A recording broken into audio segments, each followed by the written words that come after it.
Hai, selamat datang di Dunia Sosmed. Channel ini menyajikan peristiwa atau berita yang beredar di sosial media. Kisah kali ini diambil dari cerita ketika Yahudi bertemu Yesus. Mari kita simak videonya.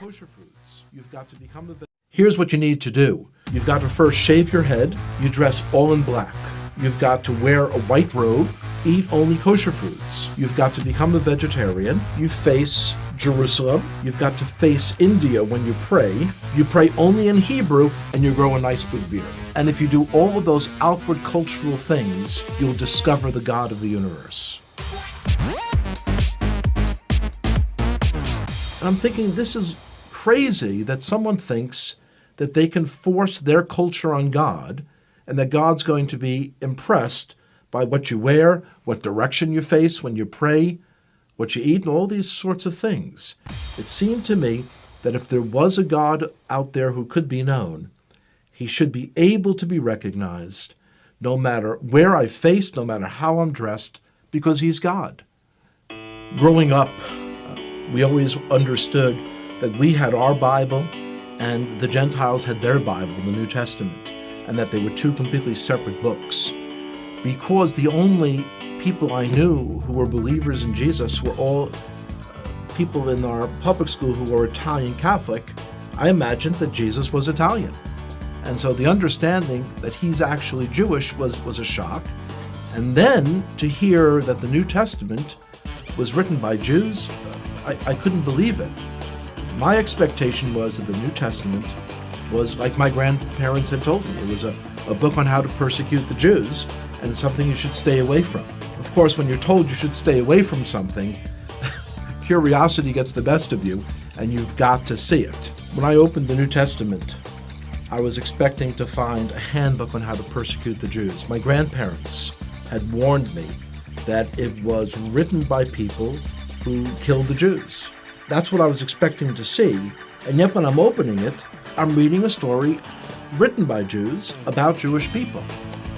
The New Testament was a fascinating book. And so as I opened this book in the library, I kind of looked around, made sure that none of my friends had seen me taking a Christian Bible off the shelf. And I open it, here's the first sentence. It says, "This is the genealogy of Jesus the Messiah, the son of David, the son of Abraham." So 3 people are mentioned, and they're all Jewish. I was very shocked. And as I continued to read, I'm reading the story of a Jewish man who was born in a Jewish village, in a Jewish country, and one day walks into a synagogue and announces that he is the Messiah.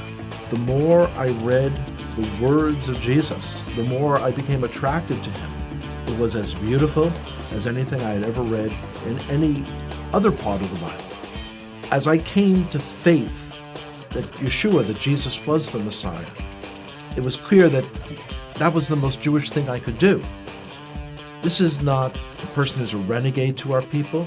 This is the one who was promised in our Bible, the 53rd chapter of Isaiah. It is astonishing.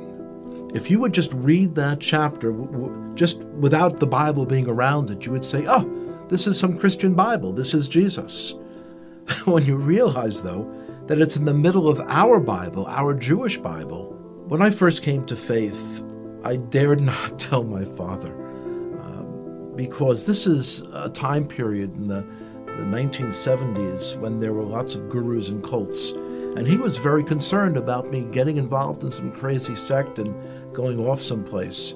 So I waited for months, and when I finally told him, he was very skeptical. On his own then, he started to read about Jesus as well. About 1.5 years later, I told him that the fellow who wrote one of the books that he had read, that this fellow was giving a lecture in the city in New York. And he agreed to come out to hear that person. And one of the most amazing moments of my life was the speaker said, "Would everyone here who is a Jewish believer in Jesus, would you raise your hand?" And I raised my hand. My father also raised his hand. And I looked over and I said, "Pop," he didn't say would all the Jews raise their hand. He said, would all the Jewish believers in Jesus raise their hand? And my father looked over and he said, yes, I heard what he said. The decision to come to faith in Jesus as the Messiah was not something that was a momentary lark. It wasn't something that was a passing fad. And I could see changes in myself that I knew were not from within myself. I had kind of tapped in to a truth for our Jewish people that was very powerful. Terima kasih telah menonton di channel ini. Jangan lupa like, subscribe supaya tidak ketinggalan info terupdate dan share di sosial mediamu.